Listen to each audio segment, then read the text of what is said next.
Donc bonjour à toutes, et mon fils, tous, et messieurs derrière. Donc merci d'être là dans le contexte un peu tendu actuellement, un dimanche à midi 10.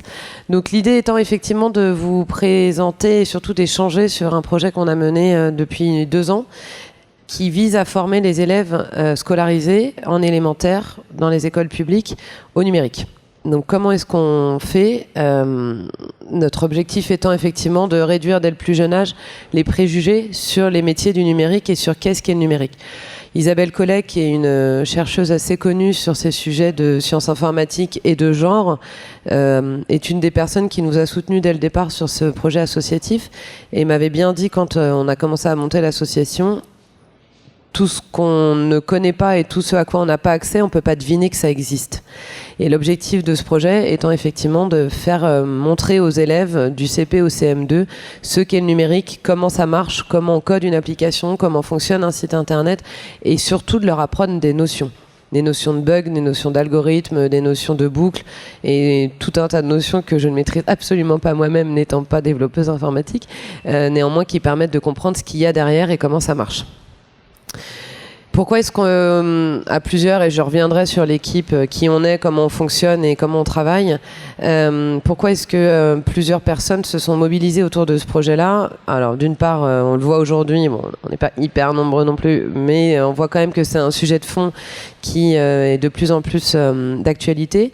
Donc l'association, elle a été créée en 2017, donc il y a à peu près 3 ans, sur un certain nombre de constats. Premier constat, dans la tête des gens, des femmes notamment, le code c'est réservé aux hommes. Alors non, bien sûr.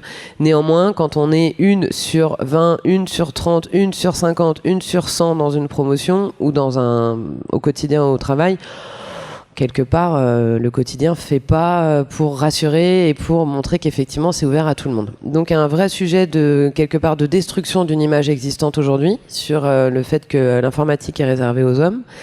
Et deuxième sujet, montrer aux enfants que coder c'est difficile, c'est pas difficile, voire même que c'est amusant.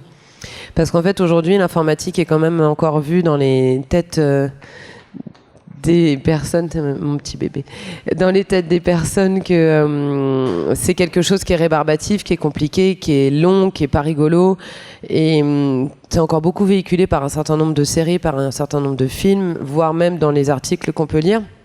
Et l'objectif de l'association était de passer par le jeu pour faire en sorte que les enfants s'approprient les notions, par de la manipulation. Donc beaucoup de pédagogie déconnectée, voire même principalement une pédagogie déconnectée. Et ensuite, une des troisièmes choses qui nous importait beaucoup, c'était de faire comprendre aux enfants, dès le plus jeune âge, que aujourd'hui on parle beaucoup de code informatique, on parle beaucoup de numérique, on parle beaucoup de métiers dans ces emplois-là, enfin dans ce secteur-là.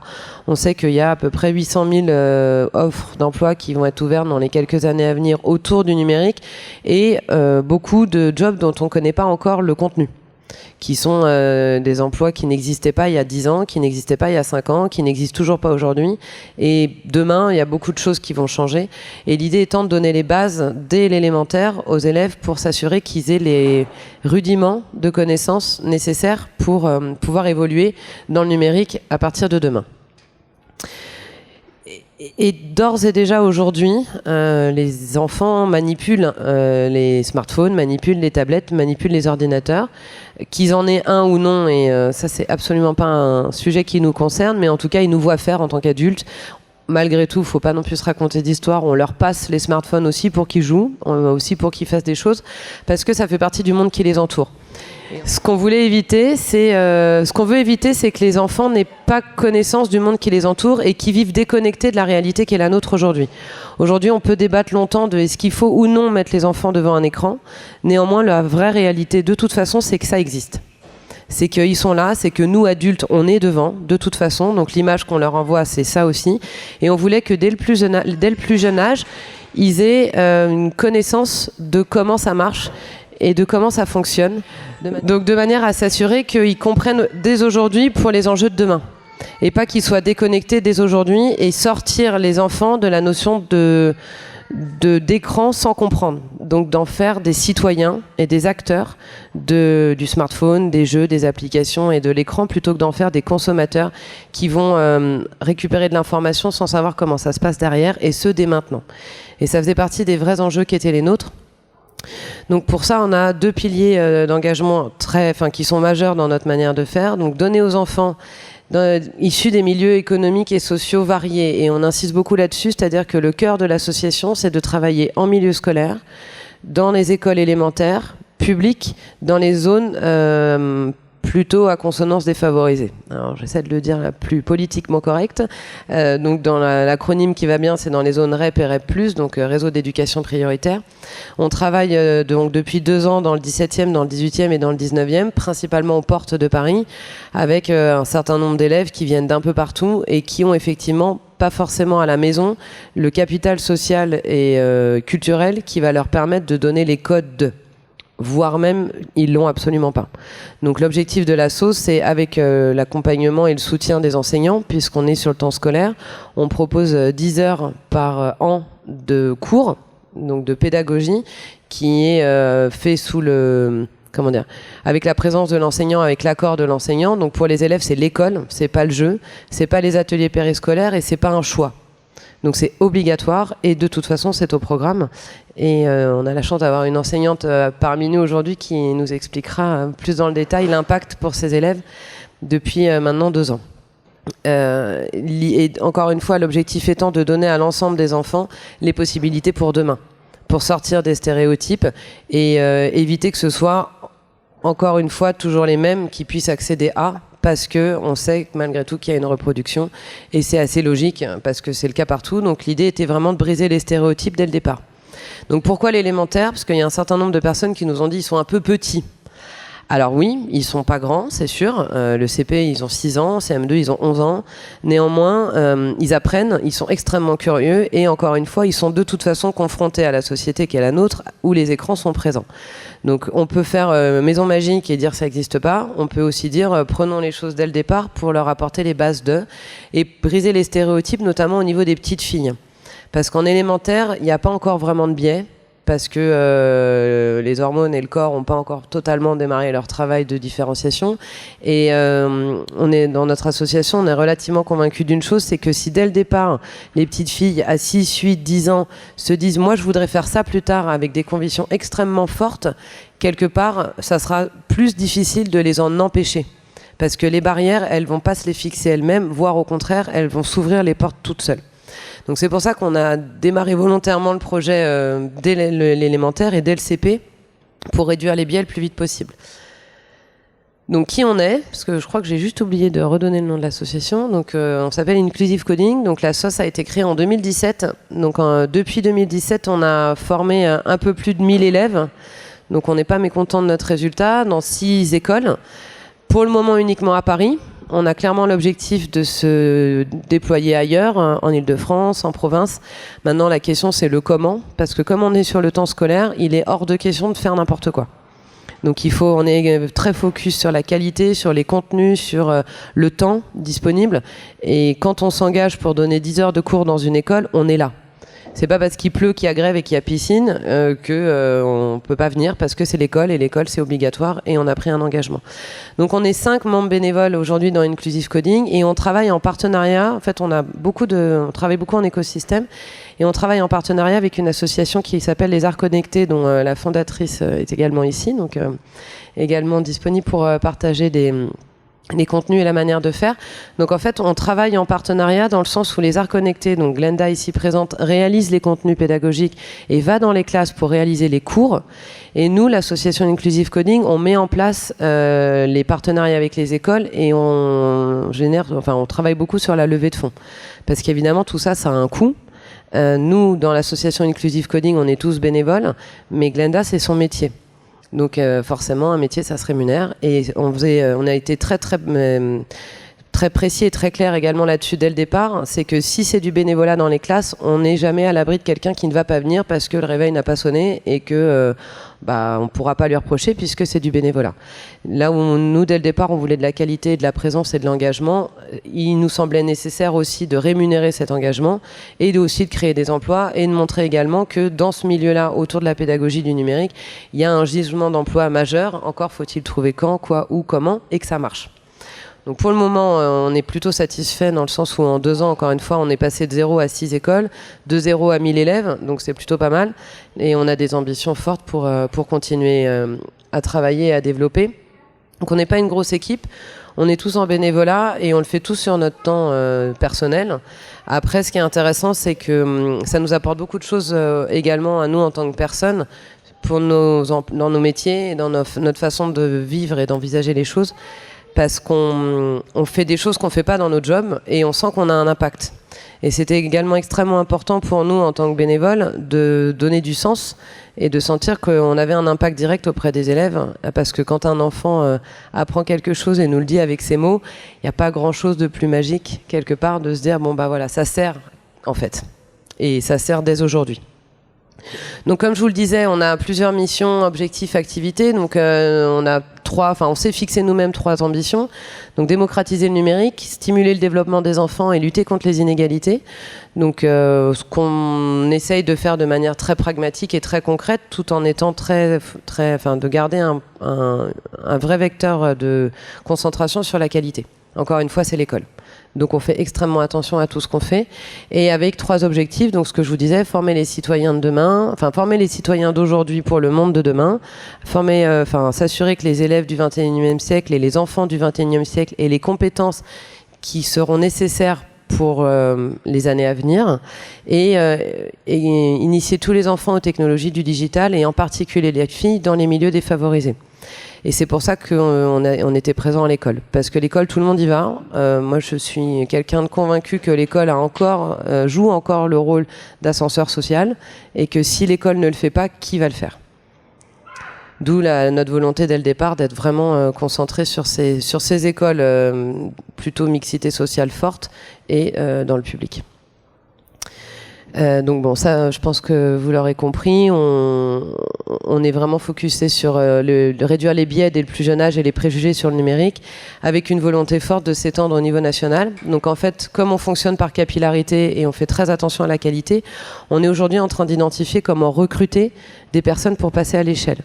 Donc on se pose beaucoup de questions sur les contenus, la qualité des contenus, enfin la qualité elle est là, mais plutôt comment est-ce que justement on transmet ces contenus sans en perdre la gageure, sans en perdre justement la qualité, en s'assurant qu'ils sont bien utilisés. Parce que si on les met en mode open gratuitement, on n'est pas garanti que les personnes qui vont réaliser les ateliers vont avoir le niveau de compétence nécessaire pour que ça se passe bien. Parce que être pédagogue, ça s'invente pas, ça s'appelle professeur des écoles. Et professeur, c'est un métier, et ça s'apprend pas comme ça. Donc on a beaucoup de questionnements autour de ça, pour justement toujours s'assurer qu'on est au niveau des attentes et qu'on fait pas n'importe quoi. Et ça, pour nous, c'est critique. Donc, on réfléchit à quelle plateforme utiliser, comment l'utiliser, est-ce que les contenus doivent devenir payants, si oui, combien, comment est-ce qu'on forme à distance, qui on forme à distance. Ça, c'est pareil, qui est disponible le mardi de 10h à 12h toutes les semaines, toute l'année. Il faut trouver les bons profils. Qui a la capacité mentale et physique d'assurer devant une classe, même si on a mal dormi la veille et qu'on est malade, pareil, c'est pas tout le monde, et qui va s'engager suffisamment dans le temps. Et ce qui s'exprime, il y a quand même beaucoup de choses autour de ça. Et notre ambition est quand même malgré tout de toucher 10% du réseau d'éducation prioritaire d'ici 2021. Je pense qu'on va revoir légèrement les ambitions à la baisse, parce que tant qu'on n'a pas trouvé la bonne manière de scaler justement de manière qualitative. Néanmoins, on a quand même des ambitions assez fortes. On travaille évidemment avec l'éducation nationale, on n'a pas fait ça de notre côté tout seul. On a l'agrément du rectorat de Paris depuis maintenant 1 an. Et on a le soutien dès le départ de l'inspectrice en charge du numérique sur le rectorat de Paris, sur tout ce qui est réseau d'écoles élémentaires. Donc en fait, dès le départ, ils nous ont dit d'accord, sous format d'expérimentation, parce qu'en fait, le code informatique est au programme, mais la réalité opérationnelle, c'est que personne n'est formé pour pouvoir le dérouler. Donc tout ça fait qu'on ne trouve pas de solution. Donc nous, on est arrivé avec une solution clé en main. Après, il fallait nous faire confiance. On a démarré dans une école pilote dans le 18e en 2017, avec tout un tas de gens qui se sont dit « Ok, on y va, on essaye, ça a l'air sympa, on fait confiance et ça va bien se passer ». Et la réalité fait qu'effectivement, ça s'est bien passé. Donc on continue de travailler dans cette école. Et aujourd'hui, on a, donc ce que je disais, on a 6 écoles. On espère en avoir une dizaine, quinzaine d'ici l'année prochaine. Et on est en train de démarrer des discussions avec le collège Berlioz-Coisvox qui est dans le 18e, qui est un bicollège qui est pareil en zone REP+, éducation prioritaire, pour en fait essayer d'avoir une cohérence entre les élémentaires et le collège. Parce que ce dont on se rend compte, c'est que le code informatique est enseigné au collège par les enseignants de techno, mais les élèves qui vont arriver, qui vont avoir bénéficié de ces cours-là en primaire, ils vont se retrouver en 6e avec repart sur les bases, alors qu'ils auront déjà appris. Donc on est en train de voir avec le principal de ce collège pour avoir une logique un peu cohérente, pour embarquer toutes les écoles du réseau qui sont rattachées au collège, pour faire en sorte que les enseignants de techno repartent du niveau d'où seront arrivés les élèves quand ils vont arriver en 6e. De manière à toujours offrir le mieux possible en termes de pédagogie et d'enseignement aux élèves. Donc l'année dernière, on avait 750 élèves. Cette année, on va atterrir sur 1000-1100. On va avoir une cinquantaine de classes réparties sur effectivement 6 écoles d'octobre à mai. Parce que je vous passe les détails de l'organisation logistique, de quand on arrive dans une école. Alors, il y a les sorties, il y a piscine, il y a le sport, il y a la musique, il y a, on finit à 15h. Du coup, c'est compliqué, mais les enseignants, enfin, les directrices pédagogiques viennent de loin. Donc, comment on fait pour trouver et s'assurer que tout fonctionne? Donc, en termes de timing, on démarre l'année à venir dès le mois de juin pour s'assurer que les écoles repartent avec nous, sont toujours mobilisées, que les enseignants sont mobilisés. Parce que si les enseignants sont pas vraiment là, en fait, ça marche pas, parce que les élèves, au bout d'un moment, ils décrochent, et que quelque part, les cours se passent pas bien. On a eu l'expérience, hein, donc là, on a dit stop, on arrête. Bon, la bonne nouvelle, c'est que l'école en question nous a rappelé pour nous dire qu'en fait, s'ils étaient bien intéressés, qu'ils allaient bien faire tout comme on voudrait pour que ça marche au mieux. Donc, c'est plutôt positif, mais c'est normal parce qu'on est sur des choses nouvelles, et tout le monde apprend. Et de fait, et personne veut se planter pour le bien, évidemment, des élèves. Hein. L'ambition de tout le monde, c'est celle-ci. Alors concrètement, donc, nous avons une enseignante avec nous qui est d'accord pour partager son point de vue. Alors pareil, hein, si vous avez des questions, il ne faut pas hésiter parce que... Donc bonjour, je suis enseignante en réseau éducation prioritaire comme Céline Heller vous a indiqué tout à l'heure. On est partenaire de Inclusive Coding depuis le début. On est l'école qui a commencé, c'est l'école Gustave Rouenet. Et donc j'ai le privilège, parce que c'est vraiment de cet ordre-là, de travailler, d'accueillir Glenda. Et enfin, elles étaient 2 au départ. Glenda est toute seule, mais elle continue son petit bonhomme de chemin dans notre école et donc dans 5 autres écoles au même genre de dispositif. Donc, quand lors de sa présentation, Céline vous a indiqué que on lui disait souvent pourquoi si petit. Donc elle vous a aussi dit que si petit, c'était complètement cohérent par rapport au programme d'éducation nationale depuis 2016. Donc les enfants, dès le cycle 2, cycle 3 ensuite, doivent être initiés au code. Donc ça fait vraiment partie de l'enseignement de l'espace et géométrie. Donc ça ne sort pas de nulle part, c'est complètement cohérent par rapport à ce qu'on doit faire passer aux enfants. Le problème étant que nous, on a été formés progressivement aussi. Là, on commence à l'être un petit peu plus parce qu'ils se sont rendus compte des besoins. Néanmoins, en l'absence de ça, on a donc pu bénéficier de la présence de ces cours de code. Donc, ce qui est très positif, c'est que donc moi je suis depuis 3 ans et que là il y a une progression vraiment. Donc aussi Céline vous en a parlé. On essaie l'idée c'est de pas resservir la même chose aux enfants d'année en année et là jusqu'au collège, parce que du coup ce serait dommage qu'ils perdent, qu'ils suivent pas sur leur lancée. Moi, je vais vous parler de l'impact pédagogique sur les enfants, qui est bien sûr que toutes ces connaissances en géométrie, espace-géométrie, elles passent par une approche qui est essentiellement empirique. Donc les enfants, c'est extrêmement déconnecté, collectif. Ils ont souvent la chance d'avoir la présence d'élèves de l'école 42 à leur côté. Ils travaillent par petits groupes, mais aussi aidés, étayés par la présence d'un adulte. Et donc évidemment, les connaissances sont celles-là, dans un premier temps, d'encodage. Et donc toute cette idée pour les petits, c'est très important que ce soit une approche empirique, puisque Dans un premier temps, il est intéressant pour eux de vivre les choses avec leur corps.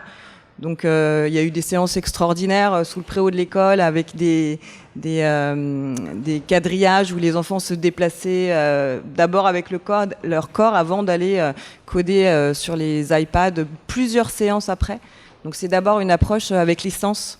Et ça, pour les petits, c'est très important. Donc voilà, ces connaissances-là sont fondamentales. Ensuite, c'est évidemment, ces enseignements sont transversaux complètement, puisque la démarche scientifique est complètement impactée, puisque les enfants sont amenés à tâtonner, essayer encore, trouver la meilleure solution. Donc ça rentre aussi dans ces apprentissages-là.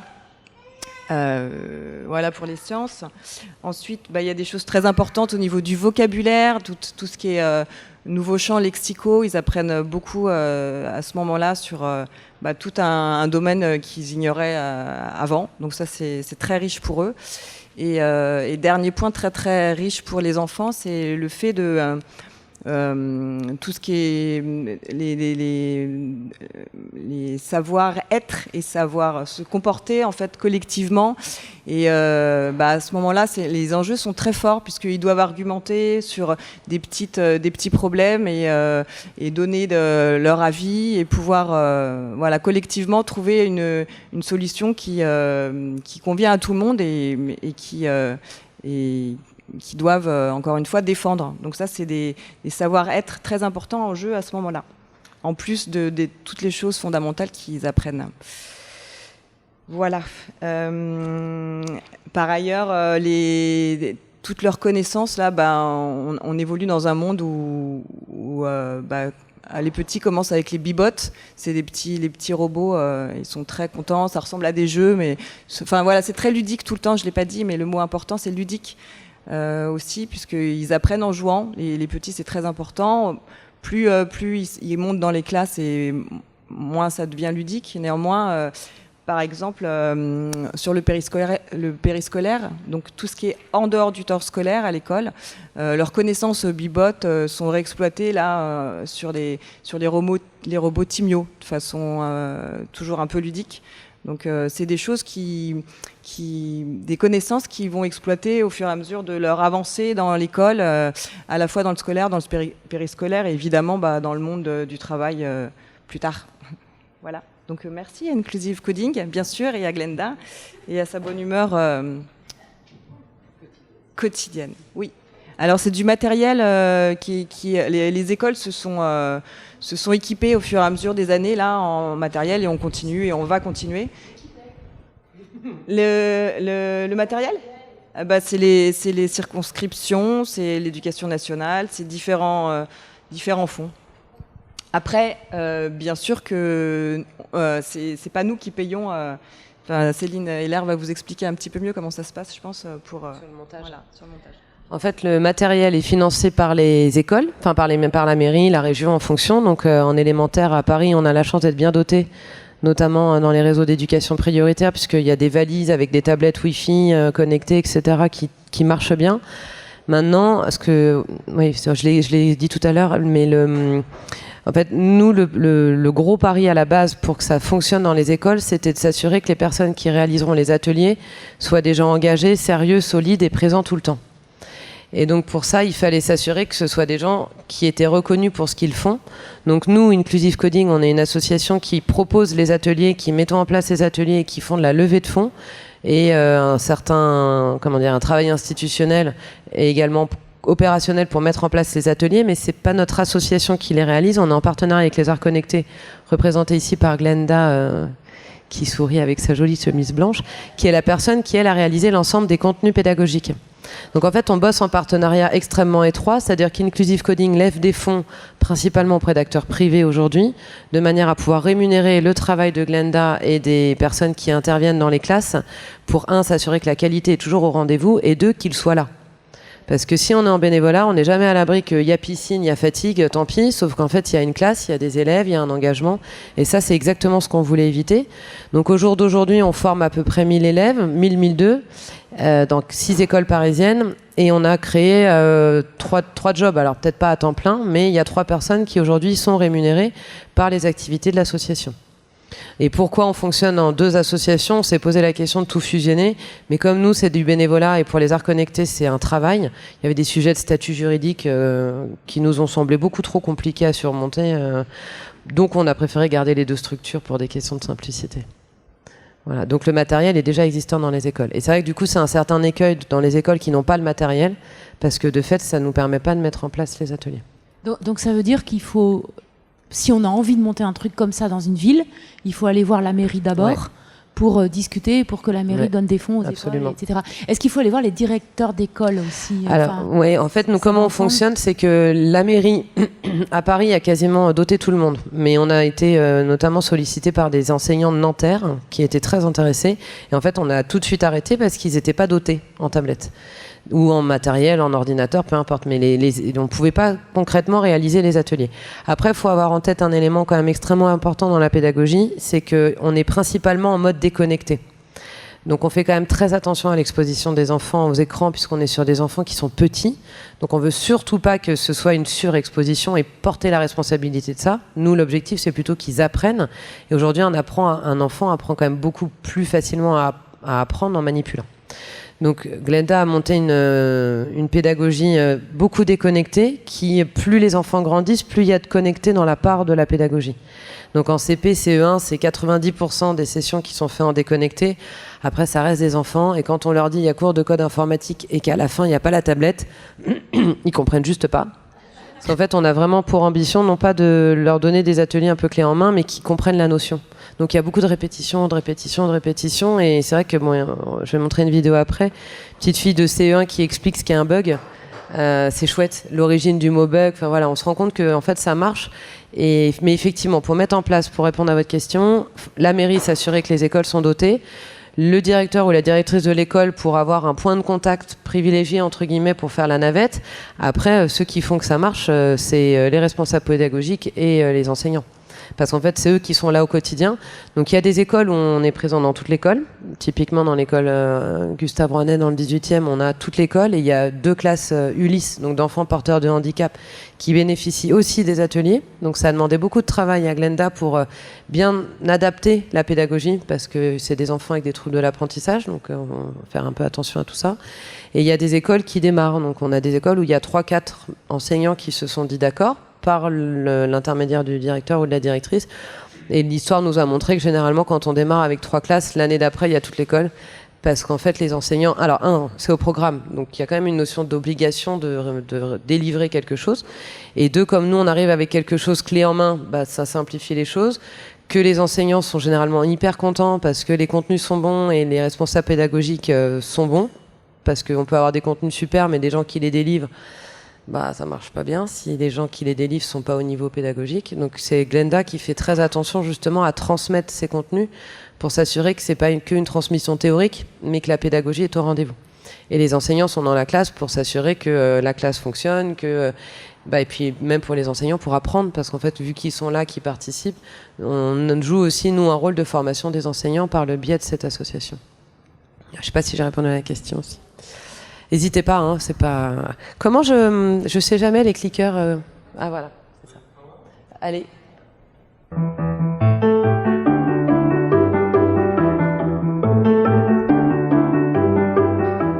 Codage, j'aimerais tellement faire ça quand je serai grande, parce que j'aime bien. On peut apprendre aux enfants comment faire, comment programmer ou créer des jeux. C'est comme ça, je suis en avance sur les autres. C'est qu'on pouvait apprendre à contrôler un ordinateur. Par exemple, quand on sera grand, on aura beaucoup besoin d'un ordinateur dans notre métier. J'ai bien aimé le codage. J'ai appris des choses que j'avais pas fait avant. Peut-être que quand je serai grande plus tard, j'aurai envie de faire ce métier.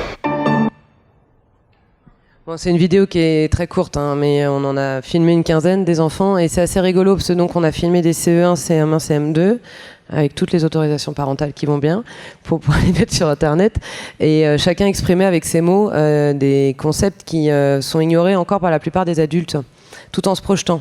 Et c'est ça qui était aussi le pari de la sauce, c'était de dire on a quand même pour ambition de soulever des vocations à horizon moyen terme, hein, parce qu'on parle d'enfants. Mais de se dire que si à 11 ans on a envie d'eux, possiblement à 18, 20 ans on aura encore envie d'eux, et que les barrières n'existeront pas. Parce que quand elles n'existent pas petits, on peut les créer plus tard bien sûr, mais au moins à la base on a l'envie, et une envie d'enfant, il n'y a pas grand chose qui peut aller contre ça. Donc voilà, c'était un peu l'idée. De toute façon toutes les vidéos sont disponibles sur YouTube si vous voulez aller prendre un peu de pouvoir magique en écoutant ces petits mots d'enfant. Petit point quand même sur les retours des enseignants. Donc bon, tout ça c'est sur notre site internet, mais ce qu'on voit c'est que les enseignants sont quand même extrêmement contents dans l'ensemble. Donc c'est un questionnaire qu'on a fait l'année dernière de ce que ça apporte à leurs élèves en termes de structuration de pensée, de nouvel espace d'expression, découverte d'un nouvel univers, ce qui expliquait très bien Fabiola, et surtout d'un point de vue transverse. On ne s'adresse pas que à des notions d'informatique, du savoir-être, de la collaboration, des notions mathématiques que les enseignants réinvestissent après dans leur quotidien. Et c'est vrai qu'il y a une enseignante qui nous racontait qu'elle avait fait une sortie au moment de la semaine du code au début d'année scolaire avec ses élèves de CM2 qui ont déjà les cours depuis 2 ans, et l'intervenant extérieur qui avait animé l'atelier était extrêmement surpris du niveau de connaissance des élèves de cette classe-là. Et la maîtresse leur a dit bah oui, en fait c'est assez normal, ça fait déjà 2 ans qu'ils baignent dedans, et donc quelque part on voit qu'ils sont capables de réinvestir aussi les notions apprises. On avait également demandé aux enseignants s'ils savaient si les élèves refaisaient ça à la maison, de manière à ce qu'il y ait une continuité. Donc on sait aussi qu'il y a des élèves qui se sont créés leur propre compte sur Scratch et qui réinvestissent ce qu'ils apprennent à l'école. Et ça nous semble également important parce que du coup ça assure une continuité, et ça peut aussi permettre aux enfants de montrer aux parents. Parce que c'est ça aussi qui est très important pour nous, c'est que les parents comprennent un peu mieux ce qui se passe derrière pour en faire également plus des citoyens avertis que des consommateurs. Alors ce petit mot on l'aime beaucoup parce qu'il est assez rigolo, une petite fille de cycle 3 qui a repris les notions avec un grand merci et une belle faute d'orthographe. Donc il n'y a aucune faute d'orthographe sur les mots liés à l'apprentissage des sciences informatiques, mais il y en a une grosse sur le merci, ce qu'on a trouvé assez drôle. Et donc la question des financements, qui évidemment est critique. Donc on a le soutien d'un certain nombre d'acteurs institutionnels, bien sûr. On n'est pas parti en mode cow-boy en se disant on va faire tout ça dans le dos de tout le monde, ça fonctionne pas. Et surtout pas à l'école, et là en tant que maman ça me va plutôt bien quand même. Donc la mairie du 18e nous a soutenus très vite puisqu'on a démarré l'expérimentation dans le 18e. On a eu également de soutien du député de l'arrondissement du 17e qui a beaucoup poussé, qui nous a beaucoup aidé au niveau du rectorat. Parce que quand on est arrivé au rectorat et qu'on a dit on a une super idée, ils nous ont dit oui, alors attendez, en fait c'est juste pas la priorité du jour là. Et là on a dit oui, mais en fait nous on a tout clé en main, mais il nous faut l'accord, parce que si on n'a pas l'accord d'un inspecteur, personne dans une école va prendre le moindre risque. Et donc on a réussi à obtenir l'accord du recteur, qui a demandé à l'inspectrice de Paris en charge du numérique de suivre le projet, ce qu'elle a fait. On a fait un certain nombre de réunions avec notamment les enseignants pour avoir le retour pédagogique sur l'impact, ce qui nous a permis, au bout de 2 ans, d'obtenir l'agrément du rectorat de Paris. Donc maintenant, on est agréé officiellement en tant qu'association. Donc nos 2 associations sont agréées et peuvent intervenir dans les écoles, ce qui permet aux directeurs et aux enseignants de s'assurer que la pédagogie est au niveau et qu'ils ne prennent pas de risques en nous acceptant dans leur école. Ce qui, là, encore une fois, en tant que maman, me va bien. Il y a quand même un certain filtre qui est réalisé pour que nos enfants on ne fasse pas faire un peu tout et n'importe quoi. Et tout ça, c'est rendu possible aussi parce qu'on a des partenaires. Donc, on a des fondations privées, on a des fondations publiques, on a des entreprises qui participent. Et en fait, ce qu'on propose à nos sponsors, parce que tout ça, ça a un coût. C'est à peu près 1 000 € une classe par an, globalement, pour vous donner un ordre d'idée. Donc, il faut qu'on lève les fonds au fur et à mesure qu'on grossit. Donc, évidemment, c'est pas simple, ça prend un peu de temps. Mais on voit quand même que c'est un vrai sujet de fond, puisqu'on arrive quand même à intéresser un certain nombre d'organisations. Et ce qu'on propose aux collaborateurs des organisations avec qui on travaille, privées, c'est que les collaborateurs peuvent venir dans les classes participer. Donc assister les responsables pédagogiques, ça veut dire qu'ils font pas les cours, mais ils assistent, ils aident les élèves, ils tiennent la main, ils répètent les consignes. Et quelque part, les collaborateurs viennent, ils n'ont rien à préparer. Donc ça, c'est plutôt pas mal parce que quand on bosse et qu'on dit va faire quelque chose à l'extérieur, ah oui, mais il faut que je prépare, j'ai pas le temps, donc j'y vais pas. Donc là, les gens arrivent, clé en main, on leur explique, ça prend 3 minutes. Ils sont dans les classes avec les élèves, ils ressortent complètement énergisés parce qu'ils ont servi à quelque chose de concret. Ils voient aussi que dans les classes c'est compliqué, donc il y a aussi, quand on est parent, on réalise un peu que enseignant c'est dur comme travail, et ça c'est aussi bien que les gens en prennent conscience en participant à ça. Et du coup, pour les sponsors privés, ça implique quoi? Ça veut dire qu'ils proposent à leurs collaborateurs des activités extra-professionnelles qui ont un impact immédiat, qui sont liées à leur travail, parce qu'on travaille beaucoup avec des entreprises de la tech, et pour eux c'est important en termes de marque employeur. Il ne faut pas non plus se raconter d'histoire, tout fonctionne et c'est des logiques de partenariat, donc win-win. Donc de dire viens travailler chez moi plutôt que chez l'autre, parce que chez moi tu pourras aller contribuer à quelque chose qui a du sens et qui a un impact immédiat, c'est un avantage en nature de l'ordre de l'imperceptible, mais qui a de plus en plus d'importance pour les collaborateurs à choisir entre une boîte A et une boîte B. Donc on bosse beaucoup avec des boîtes françaises, un peu avec des boîtes américaines aussi. Voilà. On fait un peu de travail de consulting également, c'est-à-dire qu'on est capable d'apporter notre valeur auprès des entreprises qui veulent mettre en place des ateliers similaires directement. Au collège, par exemple, on a travaillé avec Soprasteria notamment, où on a partagé notre pédagogie pour que eux forment leurs collaborateurs pour mettre en place ces ateliers.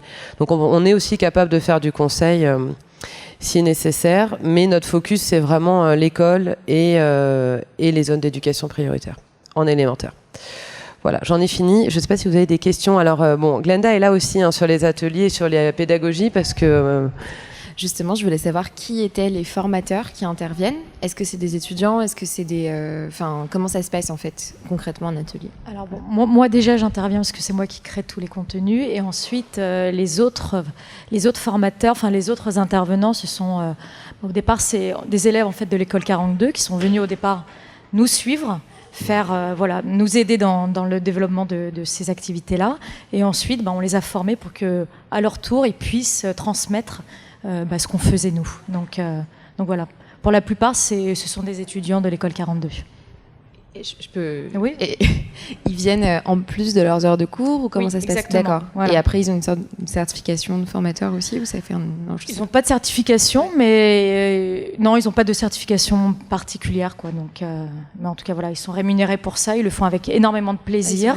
Et ce qui est bien pour eux, c'est justement de voir que transmettre à des enfants, c'est pas si facile que ça, parce que il faut tout adapter en fonction d'un enfant qui a 6 ans ou qui a 11 ans.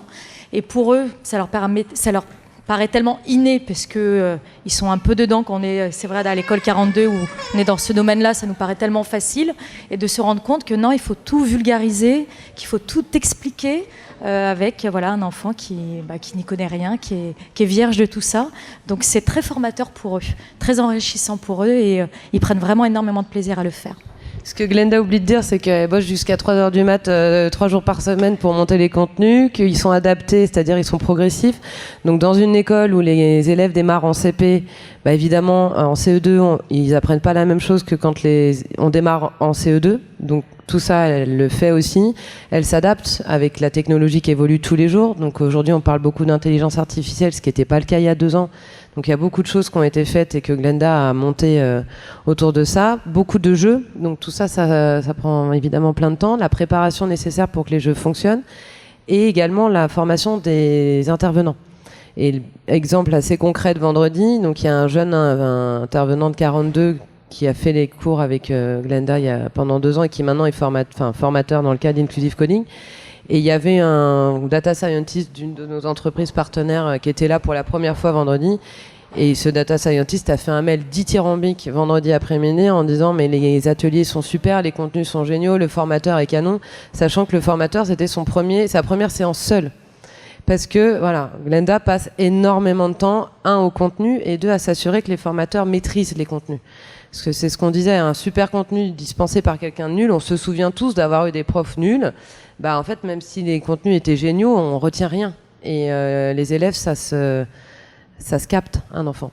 Et du coup, Glenda passe beaucoup de temps là-dessus, donc je tiens quand même à le signaler parce que c'est pas si simple que ça. Par contre, on cherche évidemment des gens motivés et mobilisés. Alors aujourd'hui, clairement, pour la suite, on cherche des personnes qui vont accepter d'aller dans les classes, qui seraient intéressées pour devenir formateurs. Effectivement, le point de l'assertif est un bon point de peut-être monter un diplôme un peu reconnaissant. Ça, c'est merci. Oui. On prend tout le monde. Non, tous les gens motivés, mobilisés, qui ont du temps. Alors après, la clé, c'est ça. C'est s'assurer d'avoir le temps, d'avoir envie de partager, d'être debout devant une classe avec des enfants... des enfants, quoi, voilà. On cherche aussi des sponsors financiers, clairement, parce que tout ça, c'est un coût. Donc, je vous le disais, c'est 1 000 € par classe à peu près. On a 50 classes. Voilà, c'est une multiplication pas très compliquée à faire. Mais plus on va grossir, plus il va nous falloir de l'argent. Parce qu'encore une fois, nous, on tient beaucoup à rémunérer le travail réalisé, parce que c'est pas gratuit. L'école est gratuite. Donc, c'est pas aux écoles de payer. Et on estime qu'aujourd'hui, on a encore la marge de progression pour trouver des fonds. Au bout d'un moment, l'éducation nationale va faire son boulot, on le sait. Mais là, en attendant, un espèce de ventre mou qu'il faut combler. Donc on est à la recherche de ça. Et on est également à la recherche d'écoles. Donc si vous connaissez des enseignants, des directeurs, des directrices qui seraient intéressés, n'hésitez pas à leur communiquer nos coordonnées qui ne sont pas disponibles ici. Donc on va vous les donner après. Y a pas de... Au contraire, on cherche. Alors en fait, on a fait quelques entorses parce que... bon. Typiquement, l'école Rouennais est encore en REP+, on se demande si elle devrait encore y être. Il y a des écoles qui sont pas en REP+, alors qu'elles devraient y être. Donc après, on cherche surtout des écoles à forte mixité sociale. Parce que ce qu'on veut, permettre à des enfants qui sont pas issus de milieux dont on parle de ça. Donc de milieux plutôt socio-culturellement entre guillemets défavorisés, enfin pas entre guillemets d'ailleurs, défavorisés. Après s'ils n'ont pas le tampon, tant qu'on voit bien qu'il y a un sujet de fond, maintenant comme de toute façon on sait qu'ils vont changer les critères d'attribution de ces zones, donc voilà, tant qu'en gros on sait qu'il y a un vrai fond et qu'il y a des vrais mômes à aller chercher, des filles et des garçons, et beaucoup des filles, on sera présent. Non, j'ai été en congé mat de la petite... Merci. En fait, nous, on est la structure chapeau, Inclusive Coding, et les arts connectés sont la structure opérationnelle. On est 5 bénévoles, loi 1901. Et Arts Connectés aussi, mais sauf qu'Arts Connectés a une vocation à générer du profit. Enfin, non pas à générer du profit, mais à avoir une activité commerciale, là où nous, non. Côté Inclusive Coding. Et c'est pour ça qu'on n'a pas fusionné les assos. En fait, juridiquement, c'était compliqué, donc on a préféré pas le faire. Non, mais non. Non, c'est vrai. Non, on a signé une convention de partenariat, mais effectivement, il n'y a personne au conseil d'administration, ni de l'un ni de l'autre, mais on a WhatsApp qui nous lie tous les jours. Non, mais effectivement, on n'a pas de lien juridique en dehors d'une convention qui a été signée entre les associations. Après, on est humainement relativement conscient que l'un peut difficilement vivre sans l'autre sur ce projet-là, parce que les arts connectés fait plein d'autres choses. On en a beaucoup parlé justement de comment on passe à l'échelle. Si en fait ce qu'on se dit aujourd'hui, c'est qu'on essaie de définir un label de qualité, donc effectivement une certification des formateurs est un vrai sujet qu'il faudra qu'on creuse, mais de s'assurer que les contenus soient toujours les bons, parce que nous on engage notre marque et en fait on s'engage individuellement. Clairement, quand on porte un projet comme ça, l'association, elle a un nom, mais c'est nous en tant que personne. Donc si ça se passe mal à l'école, à SOS ou pas, c'est nous qui recevons le coup de fil, quoi. Donc du coup, on a quand même un vrai sujet à s'assurer que la qualité est toujours au rendez-vous. Et donc pour ça, de toujours travailler en lien très fort avec les arts connectés. Donc ça sera peut-être effectivement d'autres structures associatives dans d'autres régions qui voudront que, mais pour nous, la clé, c'est de s'assurer qu'on est bien en liaison complète avec Arts Connectés et qu'ils suivent les contenus qui ont déjà fait la preuve de la réussite. Ouais. Et que Glenda s'assure que les personnes soient bien formées. Donc après, ça sera de la visio. Enfin voilà, il faut qu'on réfléchisse à tout ça. Là, cette année, on a continué de développer Paris. Et puis, les municipales arrivant, on va pouvoir aussi débloquer sur les autres villes parce que là, plus personne prend de décision, vu le contexte. Donc, on vise... on a déjà des contacts à Évreux, notamment, pour l'année prochaine.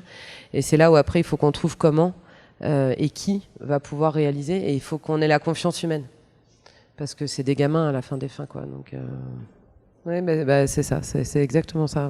Mais après, moi, ce que je me rends compte quand même, c'est que les boîtes, elles suivent aujourd'hui. Et c'est vrai que je disais à Glenda, on se posait encore la question d'ouvrir d'autres écoles. Ça fait 2 ans que je dis, l'argent, il va finir par arriver. Alors après, là, plus le budget grossit, plus je commence à me dire, il va peut-être falloir qu'on change de discours. Puis après, les pouvoirs publics, il n'y a plus beaucoup d'argent dans les caisses non plus. Donc, il faut aller dans les boîtes privées. Après, les boîtes privées et l'école. Enfin, ça soulève quand même un certain nombre de questions. Donc, on a les associations écrans au milieu. Et donc, nos partenaires privés n'ont évidemment pas la main sur rien. C'est-à-dire que nous, en fait, on leur propose un partenariat win-win par l'entregent des collaborateurs qui peuvent venir dans les écoles. Donc c'est comme ça qu'ils s'y retrouvent. Mais en aucun cas, il y a de la pub pour une quelconque entreprise privée qu'elle soit. Jamais. Et ça, on le dit tout de suite. Et puis, les gens n'étant pas stupides, parce qu'on a tous des enfants, on a tous été élèves, évidemment que personne n'a envie d'avoir la pub pour... Devoteam, Sopra ou Google en classe, ça fonctionne pas ça. Mais il faut être très clair aussi dès le départ là-dessus. Est-ce qu'il n'y ait pas des attentes de la part des sponsors en disant tiens, moi je vais venir, je vais envoyer mes collaborateurs, ils vont parler de ça. Non, t'envoies tes collaborateurs pour assister nos responsables pédagogiques. Par contre, s'il y a un forum des métiers qui est organisé dans l'école, là effectivement, je vous appellerai pour que vos collaborateurs puissent venir parler de leur métier. Parce que comme on est dans des écoles à milieu défavorisé, les parents sont généralement pas sur des activités de conseil, d'intégration, qui nécessitent d'avoir fait des études. Et du coup, ça permet aussi aux enfants d'avoir accès à des gens qui vont raconter leur métier, qui sont complètement éloignés de leur quotidien. Donc on arrive à tirer le truc comme ça, et possiblement, si c'est des femmes, ça me va encore mieux.